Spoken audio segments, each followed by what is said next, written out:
Study IQ IAS। अब तैयारी हुई affordable.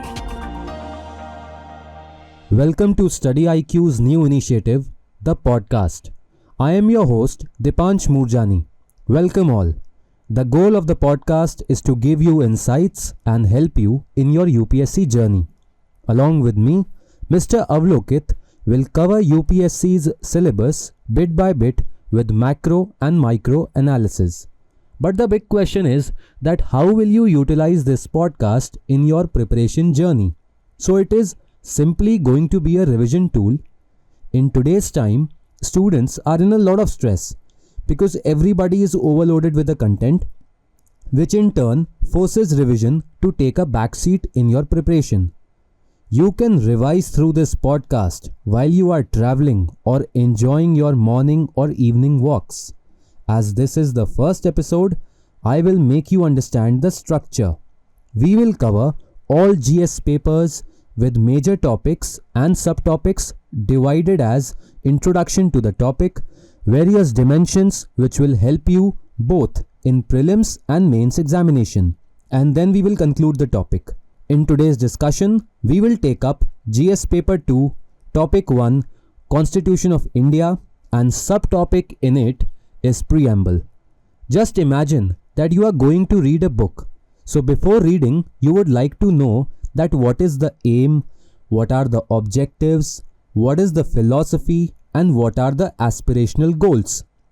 Similarly, Preamble gives us an insight to the objectives, philosophy, and aspirational goals of our Constitution. Sir, can you please enlighten us about Preamble? The Preamble of the Constitution of India presents the principles of the Constitution and indicates the source of its authority. It was basically adopted on 26 November 1949 by the Constituent Assembly and came into effect on 26 January 1950.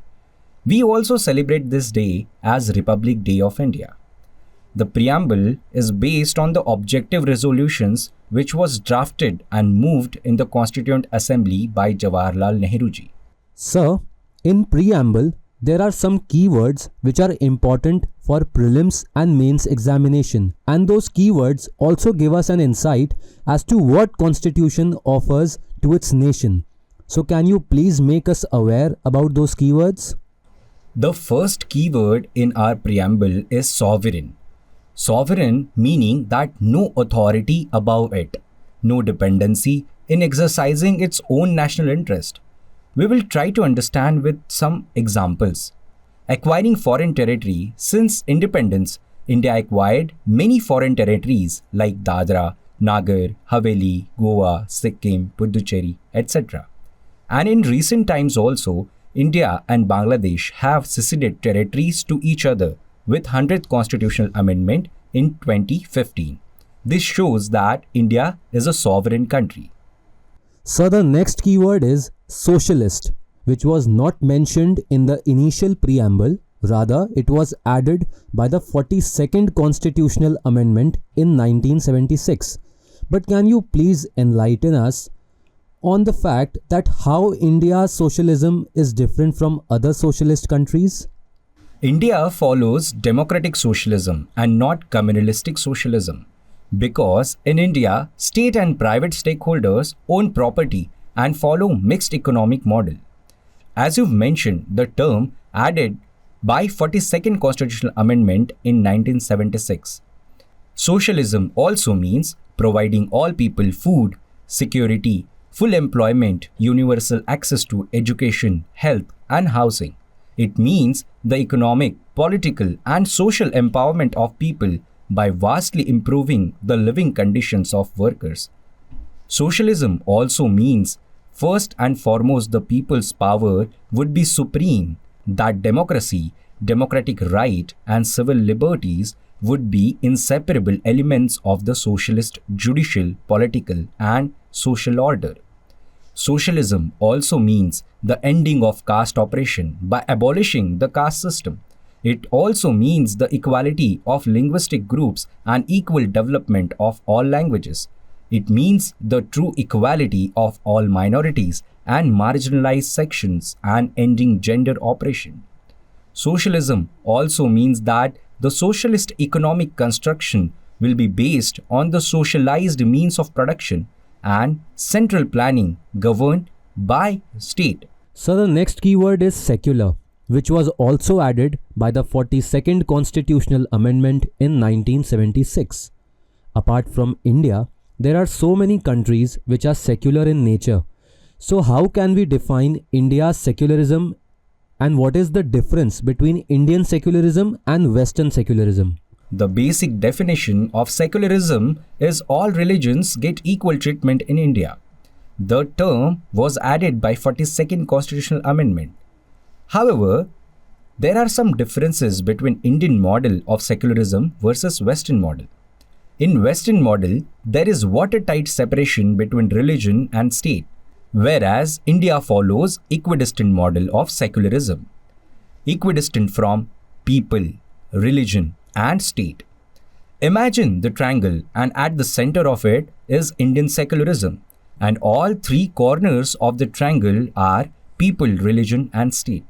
For example, Indian secularism follows equal respect and mutual respect to every religion. State also give equal support to every religion. In Indian secularism, state promotes flourishing of every religion and gives opportunities for every religion. This is not in the case of Western secularism. So the next keyword is democratic. The essence of democratic lies in the fact that our preamble starts with "we the people." So can you please throw some light on the character of Indian democracy? As we are reading the preamble starts from the "we the people of India." That means states gets an authority from the will of the people.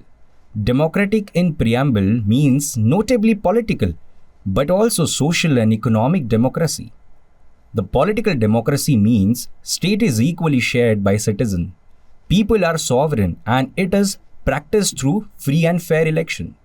Social democracy means there is a free market system along with accommodating welfare needs. Economic democracy means everybody who contributes in economic system is entitled of wages and allowances. So the next keyword is republic. Republic, when we talk about republic, it is often related with the head of the state.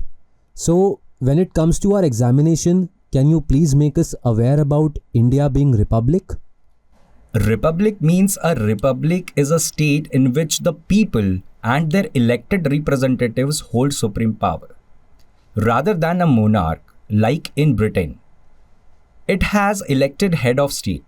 People provide power to leaders they elect to represent and serve their interest in republic. Republic has political sovereignty lies with its people. For example, every 5 years, election of president indirectly done by people, and anyone who fulfills the criteria to become a president can contest for an election. So the next keyword is justice, and often justice is related with cornerstone of democracy. So how justice is cornerstone of our democracy? As we've mentioned, justice is a cornerstone of democracy. Its element comprise of social, political, and economic justice. Social justice means equal treatment of all citizens without any social discrimination based on class, caste, and ethnicity.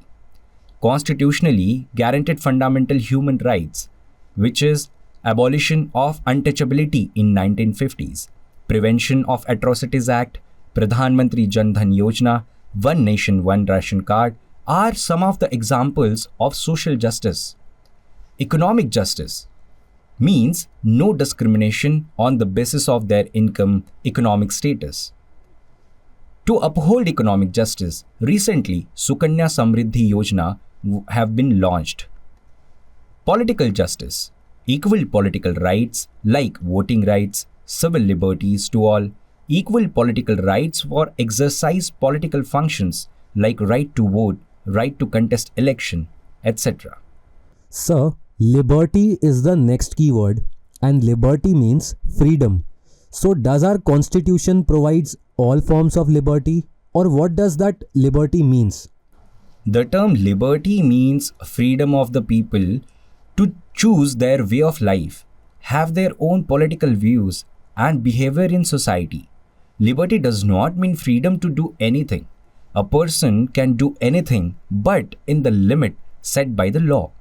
Liberty of thought and expression, belief, faith, and worship was also mentioned. Our constitution believes in freedom of different nature, social, civil, and political, as articulated through the fundamental rights in the constitution under Part 3. The liberty of thought, expression is enshrined in Article 19, and the right to life of personal liberty is guaranteed by Article 21. But all these freedom and liberties come up with reasonable restrictions to uphold the social harmony and greater public good. Sir, equality being the next key word, it is often said that our constitution guarantees equality before law. So does equality only signifies that particular statement? Equality have a very basic definition, which means absence of privileges. As political ideal, the concept of equality invokes the idea that all human beings have an equal worth regardless of their color, gender, race, or nationality. Civic equality means that equal rights and freedom to all the people and social groups, which is also enshrined under Indian Constitution, Article 14, 16, 17, as well as 18. Political equality, one person, one vote, equality before law, equal rights of free speech, equality of opportunities is mentioned under Article 39. Fraternity is our next keyword. Sir, fraternity means brotherhood. But what do you think? That when our constitution makers added this term in the preamble, what was their thought process? Feeling of brotherhood between citizens is the basic understanding of fraternity. Fraternity assures dignity of individual and unity and integrity of the nation. Fraternity also promoted single citizenship and fundamental duties. If individual follows his duties, ultimately he or she will create harmony in surrounding and promote feeling of brotherhood, which ultimately achieves the goal of national interest. Sir, after discussing all the keywords, we want you to throw some light on other dimensions of preamble which are important from examination point of view, like how preamble helps in interpretation of constitution, what is the utility of preamble, is preamble a part of the constitution? The first dimension you asked is about how preamble helps in interpretation of constitution. In Keshwananda Bharti case in 1976, Supreme Court have stated that preamble helps in interpretation of constitution. Preamble is also guiding light in understanding the vision of India. It reflects the idea of Indian society and ancient values like tolerance, brotherhood, equality, and equal respect. The second dimension is utility of preamble. Preamble, as a cornerstone of constitutional principles, provides lighting guide for lawmakers. Preamble also gives source of power to its people. K.M. Munshi, the member of drafting committee, describes preamble as the horoscope of our sovereign democratic republic. The status of preamble is time and again being discussed through various Supreme Court judgments. We will see and understand what is the status of preamble through various judgments. In Berubari Union case, Supreme Court have stated that preamble is the key to open the mind of the makers, but it cannot be considered as part of the constitution. Therefore, it is not enforceable in court of law. However, in Keshwananda Bharti case, Supreme Court have stated that preamble of the constitution will now be considered as a part of the constitution. The preamble is not the supreme power or source of any restrictions or prohibitions, but it plays an important role in interpretation of statute and provisions of the Constitution. So, it can be concluded that preamble is the introductory part of the Constitution. In 1995, case of Union Government versus LIC of India, also the Supreme Court has once again held that preamble is the integral part of the Constitution, but it is not directly enforceable in a court of justice in India. Sir, thank you for your insights. So, listeners, this was our podcast on preamble. We'll be back very soon. Till then, stay connected with StudyIQ. Keep studying.